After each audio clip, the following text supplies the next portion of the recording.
You don't give a fuck when you land or not, just let him go.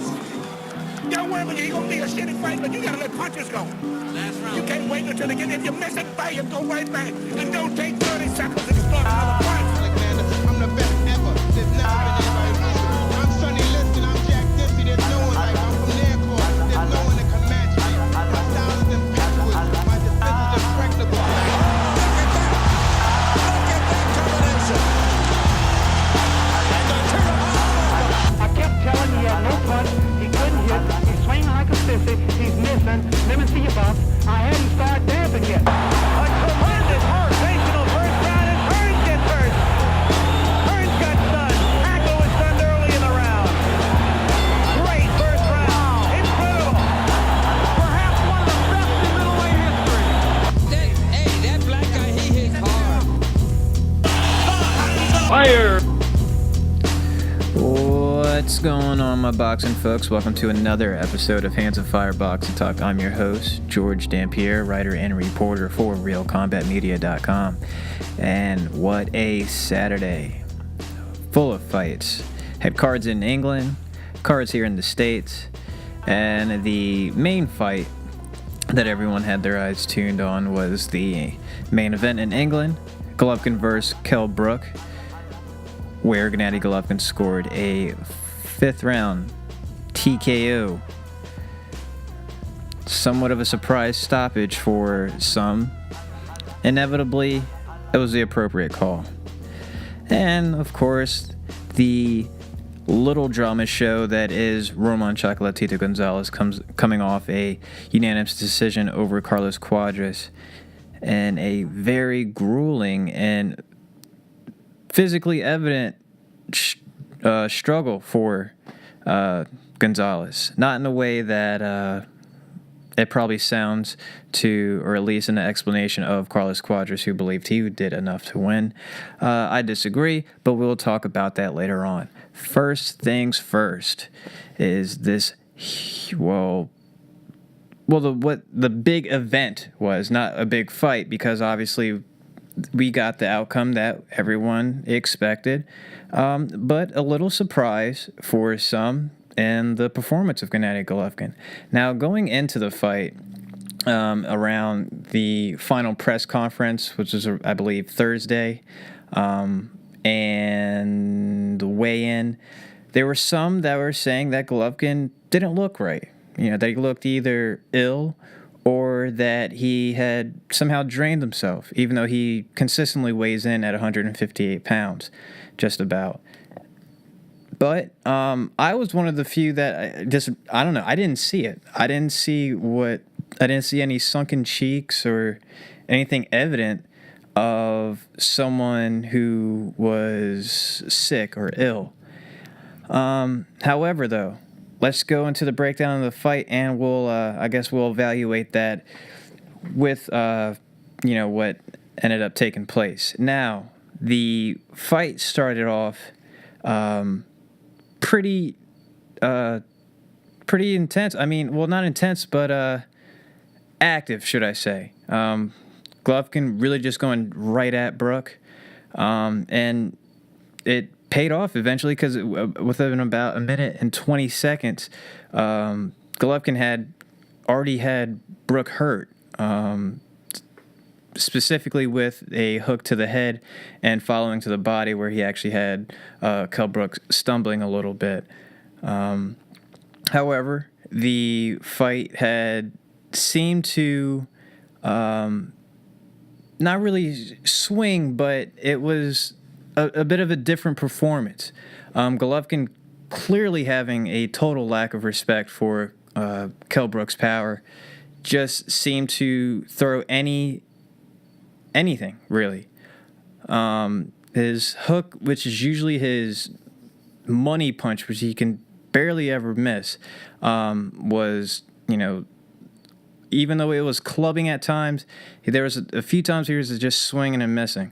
And Bernard Hopkins, who was on call with Jim Lampley in England for this fight, had noticed that Golovkin didn't look too sharp. Like, even though he's not a speed fighter, the speed had been missing that night, and that Golovkin was really pushing his punches, which I didn't really see that myself until about maybe the second or third round.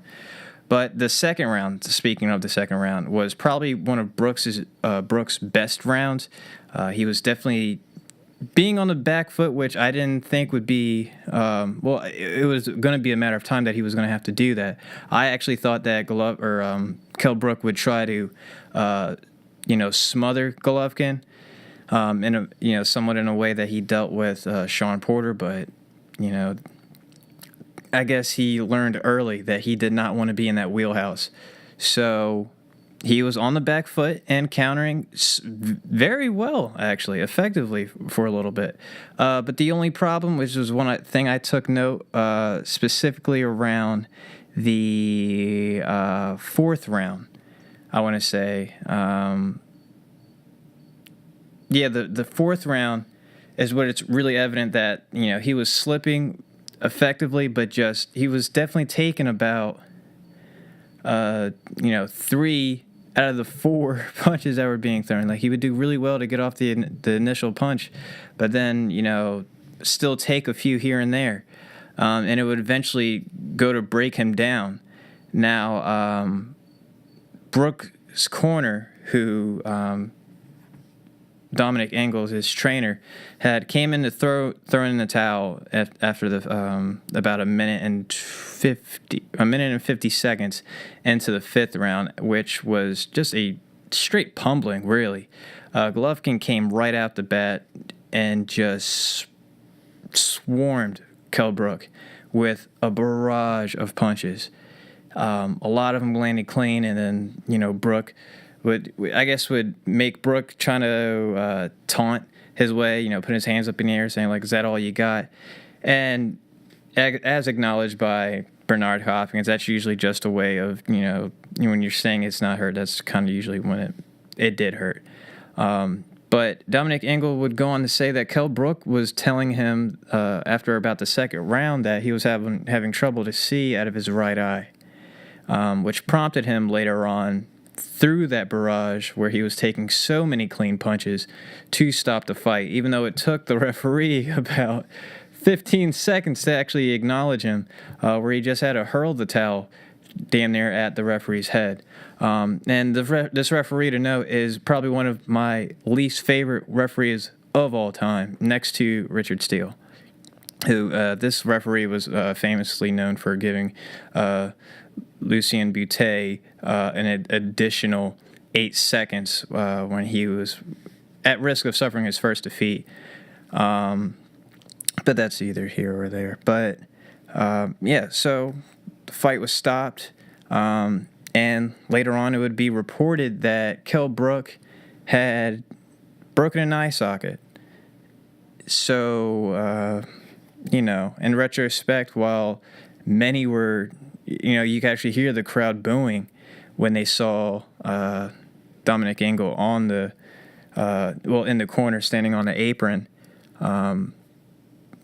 And, that was, of course, like I said, a good portion, or I would say a good 8 seconds, where you're just hearing booing for no reason. Even though it's out of the frame of the shot of the camera, you're hearing the crowd boo. So, they didn't like it. But when later reports came out, I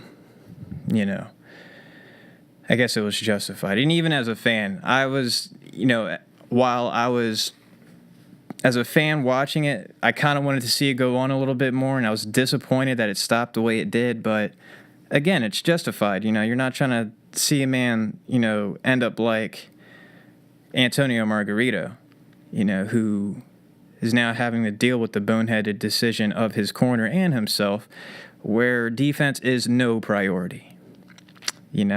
Kell Brook has a bright future, and why risk that now? There's no way that you would just cash out on your biggest fight and let your boxing career be what it is from then. So, with that being said, huge props to Kell Brook. What he did was a very brave and valiant effort. He counterpunched way better than I thought he could. His most successful punch seemed to be the uppercut with either hand. Be able to slip the high guard, which is usually the most vulnerable punch for a high guard puncher. But definitely had a lot of success over that, and also the right over. I want to say if it is usually his missed left hooks or just a jab that either landed anyway, but he was still in position to punch back. Kell Brook was able to counter over that jab with the right hand pretty well. And I guess if you're a Canelo fan, you'd probably be pretty excited for that, knowing that that's one of the punches that that Canelo saw very often against Floyd Mayweather, that he was hit so much with it, he's like, hey, maybe I should do that. And is now part of his arsenal. So if you're speaking of Canelo, a lot of these foes of, having the Golovkin name in the mouth but never on contract paper, a lot of people came out the woodworks wanting to have Golovkin in their next bout after seeing Golovkin, for the most part, probably in his least dominant, because he's still in certain facets of the fight, he definitely had his way, but was probably the most vulnerable we've ever seen him. And considering that it was a welterweight coming up to middleweight, it gave a certain amount of courage for these other fighters to come out and say, hey, maybe I can do that, or maybe he's not so bad. Among those names, Billy Joe Saunders, who made several, I would say maybe 2 or 3 Twitter videos, one looking like he was being filmed, it looked like in a trailer, and it looked like it would be prompted on a Titantron and WWF, while, like if Golovkin was standing in the middle of the ring talking his shit, and then all of a sudden, he's sitting there with his WBA title, talking about how he would fight next. He clearly has obligations in October, but is looking to have a December date with Gennady Golovkin. Also, Danny Jacobs, who fought the night before in a very boring, very unentertaining fight with Sergio Mora. If you have the chance, if you had the chance to miss it, kudos to you. You did not. It's a good thing you didn't waste your time watching it. Danny Jacobs, who probably should have dealt with Mora quicker than he should have, eventually got the knockout, but about 6 knockdowns, 2 of them were faulty. The other 2 are just like, what the hell? Why is Mora there? But that's besides the point. Danny Jacobs, who is more likely to actually face Golovkin next due to his WBA. I'm sorry, it's actually Billy Joe Saunders who has the WBO, and Golovkin with the Super WBA, and Danny Jacobs with the regular WBA, who, like I said, is now more in line with through the WBA's mandatory. They're having a setup to have these 2 fight in the very near future. So hopefully that does happen. I don't see why it doesn't, other than contract troubles. But and yeah, I believe this also is a purse bid. So hopefully this isn't one of those moments where we're reminded again of HBO's budget. But HBO, if you're listening, this is the one to bid on. This is the one to get that money out for. Okay? That's all. Also, and I really don't even like mentioning this guy's name, because he's really just, I'm only doing him a favor by doing this, but also Chris Eubank Jr. had also came out and said, I'm continue to say I want Golovkin next, and I'm definitely know I'm the one to beat him until I can get him in the ring. And of course, Senior was there to toot his horn as well, and to go on to a verbal oblivion of nothing. Just talking. Because we all know the whole reason that Kell broke his eye socket was because of Senior. So fuck off. All right, now that leads me to the final point with this whole Golovkin fight is Golovkin's condition. Clearly, he was not the Golovkin we've seen before. Now, like I mentioned earlier in the podcast, there were some that were saying he was sick, that he didn't look well, he looked feverish. And like I said, I didn't believe it from the get, but in retrospect, I'm looking back on everything now, considering the performance, considering how people were saying that he looked, even to date, even as we speak right now. I look back at those press conference videos.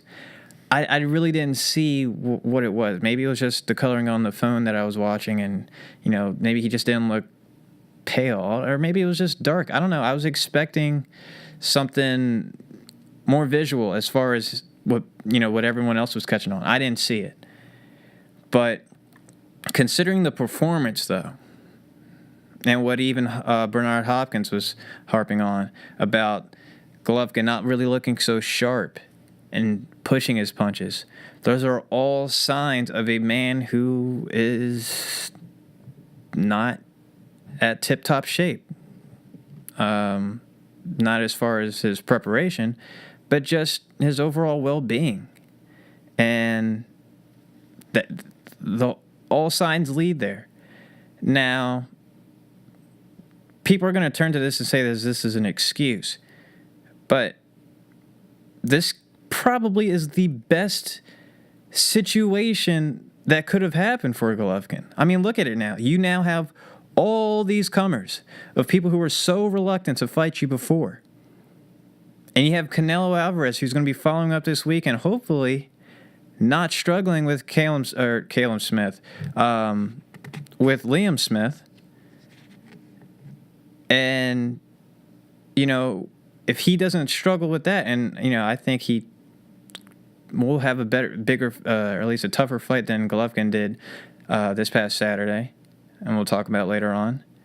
But if he looks good, and that just amplifies the courage for Canelo, who's really on the hot seat with his fans as far as the public goes. He's now facing a backlash, and he'll be facing it. So, this is probably the best situation that Golovkin could have had. Now, all you got to do is make sure you have your Robitussin, before the fight night, or at least a week of, so you don't get any sicknesses. Just have some Dayquil, a nice chicken noodle, or American style remedy of chicken noodle soup and some Sprite and some saltines, and make sure he's healthy and well, and shouldn't have a problem. And, that little situation shouldn't reoccur. But I'm under the impression that really just, so basically, how do we sum up all this? Is Kell Brook that good? Was Golovkin really not that good overall? Not just talking about the fight, just period. Or was Golovkin sick? Here's my thought. I'm going to conclude that maybe he was sick. Maybe he wasn't feeling well. Feverish. And I'm also going to give Kell Brook the credit that I didn't think that he had as a boxer. Now, it wasn't to say that, he wasn't that good, but I knew he was skillfully better than anyone Golovkin had faced, and that it would be a mildly tough fight. Not as tough as I thought it would be, or at least that it came out to be. But yes, I'll give Kell Brook his credit there. And I also will put into question, though, is the game plan of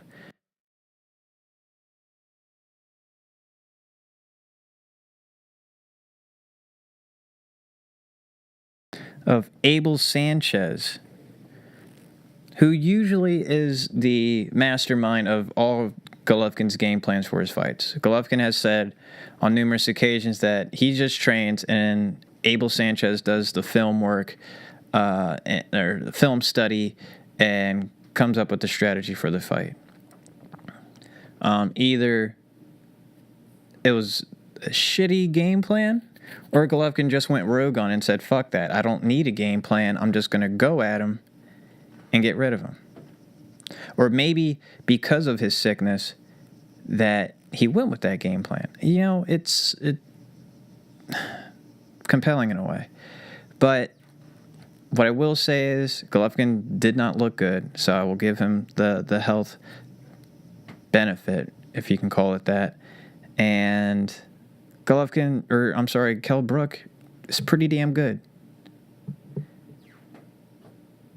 So I think there's enough to spread it out there for everybody.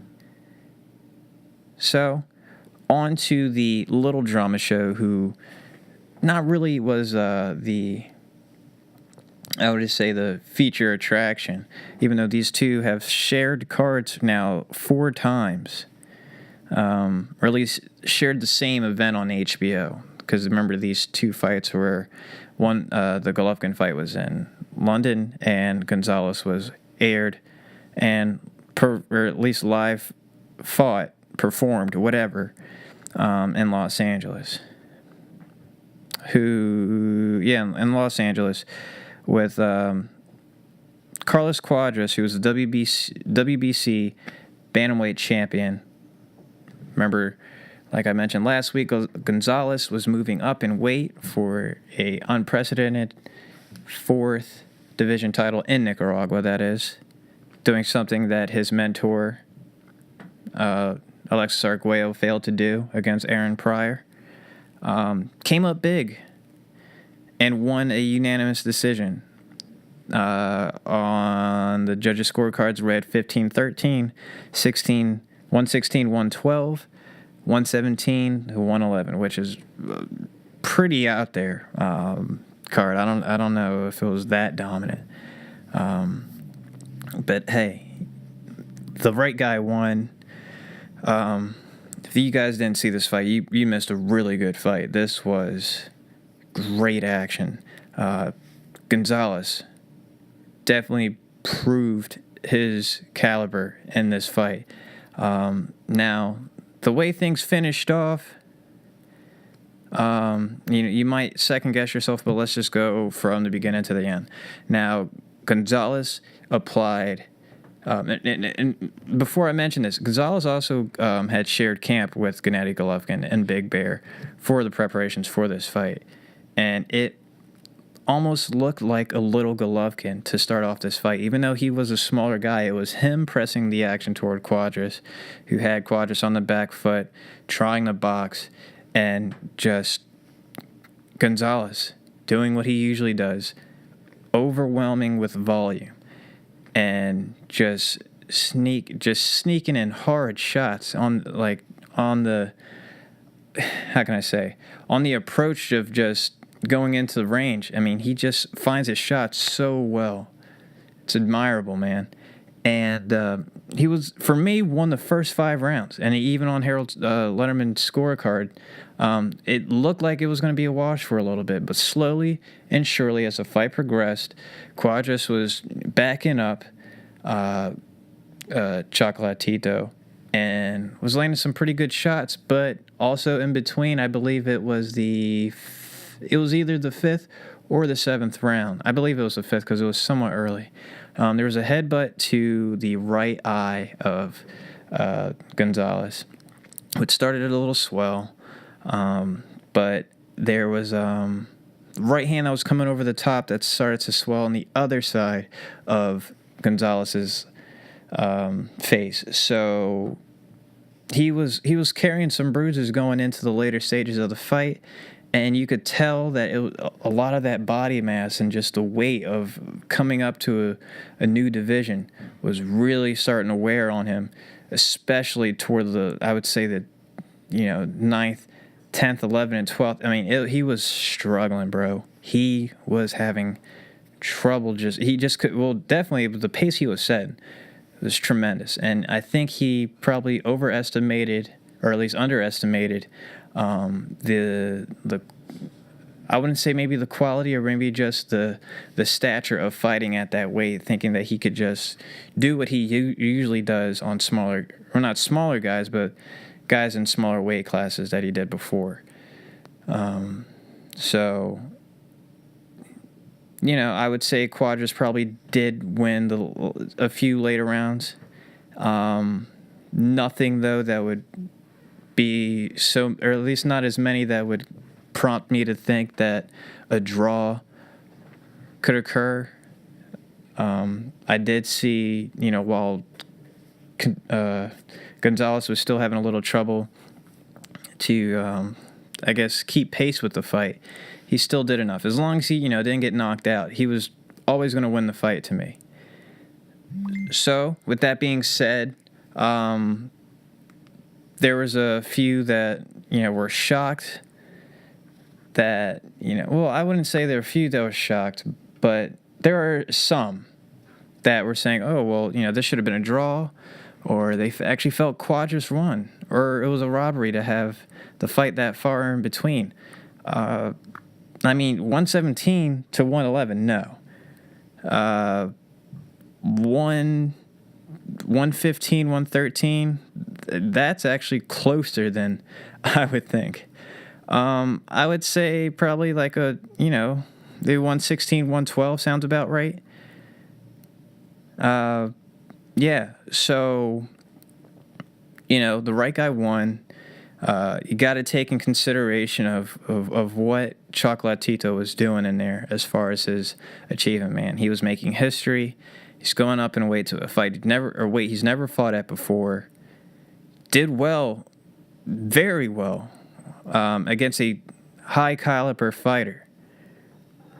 And that, that should be respected, and, some are going to put in the case, well, this is the number one pound for pound fighter, he shouldn't be looking like this, but what does pound for pound have to do with how the fight looked overall? He was fighting a champion.